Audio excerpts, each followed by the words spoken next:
My name is Shameen Prashantham. I'm currently the MBA Program Director here at CEIBS. And I have the unusual pleasure of sitting with three previous MBA Directors. And I thought it would be a great opportunity to take a little bit of time to reflect upon how this program has developed over the years. The mission of the school is to develop responsible leaders who are versed in China depth, global breadth. And the MBA program is the only full-time program we have where we seek to carry out this mission.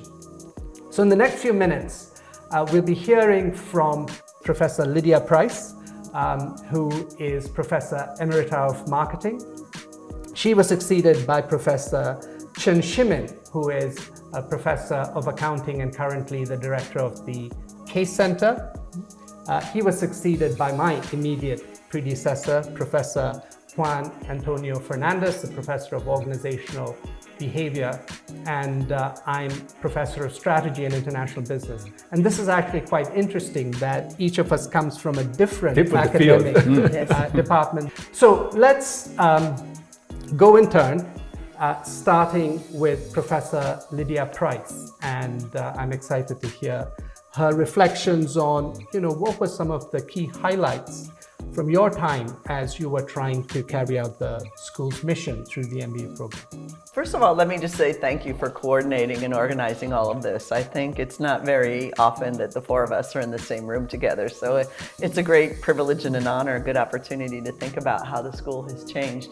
I was the MBA Program Director for the classes of MBA 2006 through MBA 2011.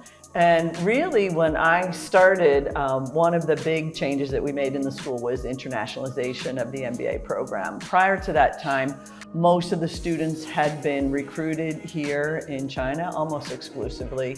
And they did international travel and had international professors flying in to teach them, but the student body itself was not very international. So one of the big changes during the years that I was there was the internationalization of the program, of the student body through admissions, and then also with the services that are available to the students on campus. Beyond that, the other thing I think that was a major change was the growth of understanding about what it means to be a responsible leader. So the school had always placed a high priority on ethics. There was a problem of corruption in the early years of China's development, and so we always paid a lot of attention to that in our curriculum, our teaching, all of the work that we did. But we had a student, I'll give credit where it's due, Sam Lee, who is one of our alumni now. He came in and he said, really, we need to be doing more about global responsibility. So with his support and advice, we developed, the students themselves developed a conference called the Being Globally Responsible Conference, BGRC. And what the students did at that time was they went out and they raised funds, and they used these funds to bring in speakers who talked about environmental issues, social issues, as well as governance and corruption. And they used some of these funds to invite students from other universities all around Asia. And so I would say the primary goal was awareness building at that time, because people weren't really thinking beyond corruption. What does it mean to be a responsible leadership in China and throughout Asia and throughout the world? So we also changed the curriculum at that time. We grew our required course, which was based on governance, and we grew that into including environmentalism and social issues. And the students at that time also did a mandatory project. So the project workload was quite heavy. They did a project about sustainability, and I would say what it really did was brought the students beyond their naive idealism about how easy they thought it might be to solve some of these really thorny problems. So that was the big contributions we made during that period of time. Wow, that is tremendous. So, Shimin, you took over from Lydia. What do you remember were some of the key things that happened in your time? Great, thank you. It was 10 years ago. It's very difficult to remember what I did 10 years ago. But this morning, I looked up some emails 10 years ago. I think that, I would like to emphasize 4 sort of initiatives or projects at that time. Number one is, the school always emphasized leadership building for the MBA students versed in China depth and global breadth. So the first initiative my team took at that time was formalize what we call the leadership journey through the student program journey actually, and the interaction among the students themselves, and learning, self-reflection, and adjust their behavior. I think that has been quite well received. And another we start at that time is the mentoring program and the visiting leader program. So we basically brought in a lot of senior CEIBS alumni to serve as mentors to MBA students in individual counseling. We also brought in business leaders from overseas. They come to China, they spend a week here with our students. Again, one-to-one counseling. So basically we have very successful business people in China and internationally to talk to our students individually and on their issues and the leadership concerns, on their career development. And a third thing is, basically we continue what Lydia started, internationalization. Because we are in China, so especially we want to emphasize global breadth. So we formalize the requirement that every student would have to have an international experience, either through overseas exchange or through, at that time, what we called coordinated programs with, I think, 3 schools, like Cornell, Johns Hopkins, and the Fletcher School. And last initiative, I think it's still here right now. And we start what we call exit module. You learn leadership not only in the class, but more importantly, with interactions with people inside and outside. So in this exit module, it's a simulation module. It took like a few days. Students work in group and they work with each other, so they learn and reflect. I think all these programs provide opportunities for students to learn with each other, from each other, and working with each other, and from others to improve their leadership. I think that's what I can share. Brilliant. Lots of sort of formalization of ideas that were already bubbling up, it sounds like. Continued from Lydia the period, Yes. And then, so in 2017, Juan, you took over. Yes. Before I start talking about what happened during my period, I have to say that I visited them often. And I asked, what would you do with this? Tell me, I have this problem. What I said. So I used the experience and advice. We all did. We all helped each other, counseled each other. Yeah. So I see, in a way, we form a small community. Yes. Yeah, and we understand each other's pain. Yes. Even today, Shameen and I, we talk, not every day, but... And we all had very capable administrators helping us. I would yes, add that. And that is something that I have to say here, that the team that we have at the school, that I think is the same from all of you, yeah? My team was the same as Lydia's. Liban, Morning, at that time. With you have a change. That is fundamental, because then we could focus on the strategy, the vision for the program, focus on what is going to happen ahead, So basically, I follow what they were doing. For instance, one of the changes that introduced in the program was to reduce the credit dedicated to core courses. And increase the credit dedicated to electives. That's something that came from you. I started, but I didn't. They took over. But it was his idea. So you see, there is a connection. Now I remember. That's right. Yes. And that was fundamental, because that allowed me to increase the number of electives. That's very important. And that is one of the things that I introduced in the program. From then, I inherited the core concentrations. You know, we have a concentration in entrepreneurship, finance, and I think leadership. I think you add the one more. Digital. Digital, yes. And includes many courses on the digital. And because we have more space for electives, that allowed me to invite practitioners that were the state of the art, what's happening in the industry, like a fintech, the technology that was part of it. When I started, I announced to the team my vision for the MBA program. It's about bringing the technology with the human side, both sides. So it's not only about the artificial intelligence and all this stuff that is important, as it's changing the way we do business, like for instance in marketing now is so different from the previous marketing, with all the technology, social media, etc. But we cannot forget the human side. One of the courses that introduced that was from the EMBA was the Gobi Desert, and combined the EMBAs with the MBAs. So that was a great experience to learn leadership in action. I introduced a course that this one I designed, The Art of Living, and we went to an old village town in which students reflect about their lives.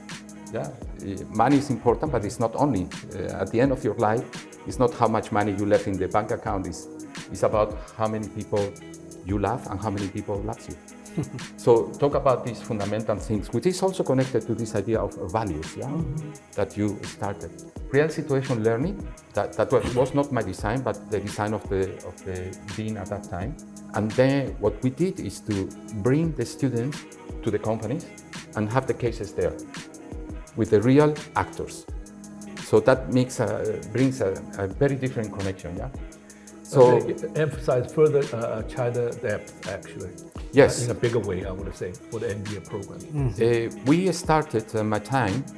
We have this program that you were the leader. The ICSP, ICSP. Integrated China Strategy Project. And we added at my time one special module with MIT that actually Lydia was leading it.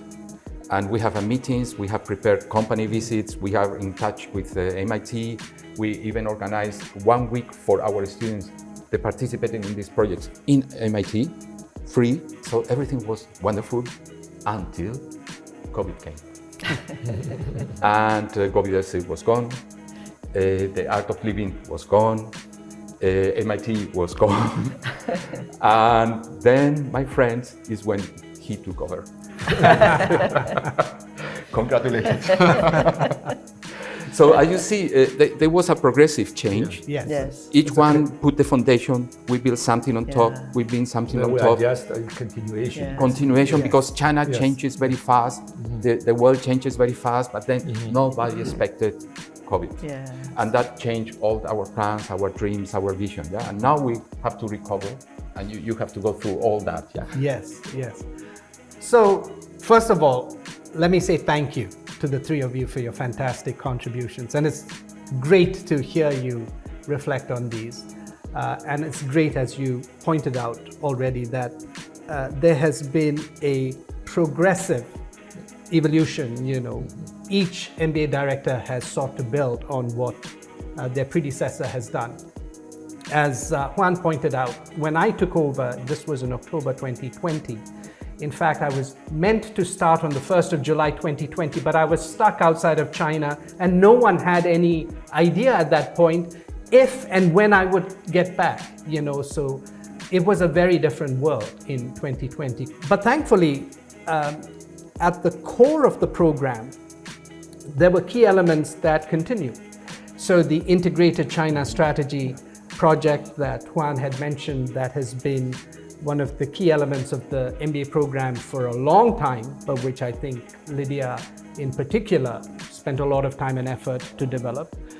We had the leadership journey. Well, that was still continuing. This wonderful portfolio of electives that emerged, particularly in Juan's time. A lot of the core elements we were able to continue. And I think one of the things that the team was very, very conscious of was to continue to emphasize quality. And so even when the border was shut, not anybody could get onto the MBA program. We didn't mind lowering the numbers, but we aimed to keep quality. For me, one of the key emphases was on sustainability. Not that this was new, but I think there was a renewed emphasis, partly because of the Sustainable Development Goals that had been adopted by the United Nations, and so this pin here is actually about that. Partly because climate change had become such a big issue, and in all of this, China had this very important role to play. In fact, business has a very important role to play if we are to achieve the Sustainable Development Goals. China has a very important role. And so that is something that we have tried to emphasize. And as it happens, I've taken over the Business and Society core course, and so that is remains very important. And so, we heard about how it originated in Lydia's time, and so I think it's great that each of us in different ways have kept elements of that leadership, making sure we have the China depth with the global breadth. Clearly, though, the past 3 years have also been about what we have not been able to continue. So global modules, for example, simply not possible. Flying in professors to do electives, simply not possible. Recruiting international students from outside, simply not possible. And so I think it was about doing our best in difficult circumstances and seeking to ensure that we preserve all the good things that we brought on the program. And so now here we are in the summer of 2023, and it is now sort of a new post-COVID period that the MBA program is gearing towards. So there is a lot of excitement about what is possible, but to be honest, a lot of challenge as well, because the world is now very different. China is perceived differently than in the past. It's very clear that China is an important player in the global scene. It is also clear that we have geopolitical and other challenges. But these are the issues that business faces, and these are issues that the MBA students of today need to grapple with. And it's important that we face these challenges and move forward. So wonderful to hear about so many of these different elements that remain very important on the MBA program that each of you has brought into being, nurtured, developed. And so once again, thank you. Just before we wrap up, if we can look ahead now a little bit. Why would you say the MBA program at CEIBS remains relevant? And what advice would you have for our new MBA students who are joining the program in these interesting but also challenging times? Maybe we'll start with you, Lydia. Yeah, in some ways, I think this is the best time to get an MBA. For one thing, your career is not charging ahead the way it was before, so why not take a break for the moment and come back and refresh your understanding and grow your abilities.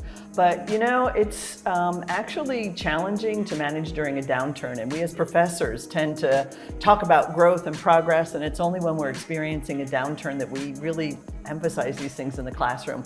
But no doubt every person who goes through an MBA program in their career is going to experience a downturn. So why not learn about it, discuss it, go through it right now while it's happening. And I was, an MBA director so long ago that I can say that I've been through several of them by now. And I can tell you that some of the students who came out for MBA, they graduated in 2008 when we had the global financial crisis. Those students had trouble to find their jobs at when they first walked out the door. But some of them are now really, really successful people. One of them is right at the top of Tencent, which was just starting at that time, and he's way up at the top of strategy, consulting and advising for Tencent, this global powerhouse. So China remains a really relevant economy, and I think it will for the foreseeable future, certainly through my lifetime and probably all of ours. So it's important to know about China. It's important to know how to work through these and lead through these difficult times. And so I think that's a good reason to get your MBA now in particular. What I would say is, be thinking about all of these leadership lessons that we've heard from our colleagues here. That one concept, resilience, is something that we talk a lot about in sustainability and during downtimes. That resilience means you have to be able to understand the situation, so you need those analytic skills. You need to be able to collect data, understand data, all this digitalization, all the data that we have now. You've got to be able to really see it and not get caught off guard by all of the noise and the things that really distract us, and really understand what's going on. But then you have to be accepting that it's going to be tough and there's going to be downs and there's going to be ups, and come back with new plans and be ready to go forward, because the future is coming. The future, we go through these cycles, and we're just, we're right now maybe at the bottom, we hope, of a down cycle, and that future is going to come. So great time to really be thinking, reflecting about those issues, and upgrading your toolkit to be prepared for that future. Super, thank you. Shimin? Great. It's a very difficult time with challenges, but there are also many opportunities, I would say. And if you look back, all these years, we worked together collectively. I'm very convinced the CEIBS MBA program provides a great opportunity for enhancing your professional capacity and building up your leadership. Two important ways. Number one, you learn your professional skills.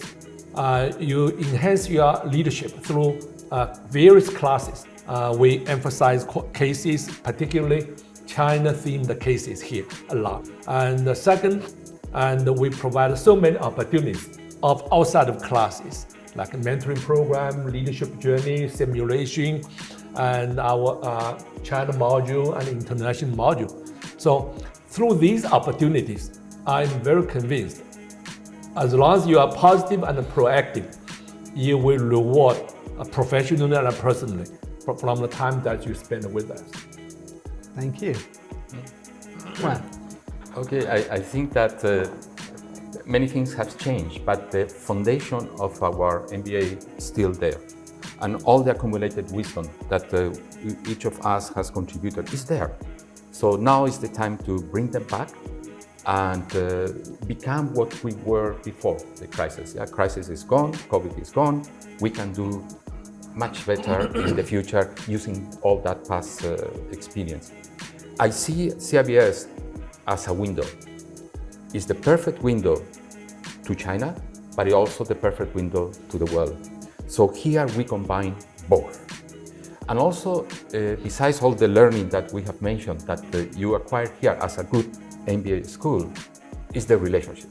I remember when I was MBA Director, I always repeat, look at the people around you in the orientation. You don't know them. At the end of these 18 months, you will be friends for life. Even some marriages. Although that was not part of the plan, but that also happened, yeah? So great friends, great connections, and understanding China, understanding the world.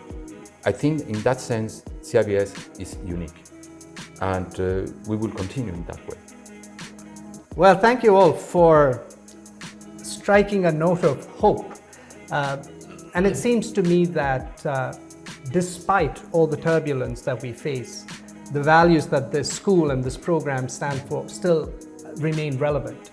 And certainly with this emphasis on sustainable development goals that we have layered on to the various facets that you brought into the program, these are global challenges. If you want to address poverty, you want to address climate change, global problems need global solutions. And you aren't going to get global solutions if China isn't a part of that. And so I think a lot of what we attempt to do at the school through the program certainly remains relevant. But it also strikes me from everything we just heard from my predecessors, it takes a lot of work. If we have cases, we have leadership journeys, we have extracurricular activities, it all takes some doing. I love the idea of CEIBS being a window. I also see CEIBS as a platform, but that has to be leveraged. And those who take advantage of these opportunities proactively with a lot of effort, I think are the ones who are going to gain the most from this program. And it's very heartening to hear that so much has gone into the program, and there is still so much to come. And so thank you very much for sparing the time, and I hope whoever gets to listen to this will feel encouraged and continue to believe in what we are doing here. And I hope we can have another meeting like this with your successor. That would be wonderful. That would be great. It's a great gathering. Thank you so much. We can create a club. Yeah.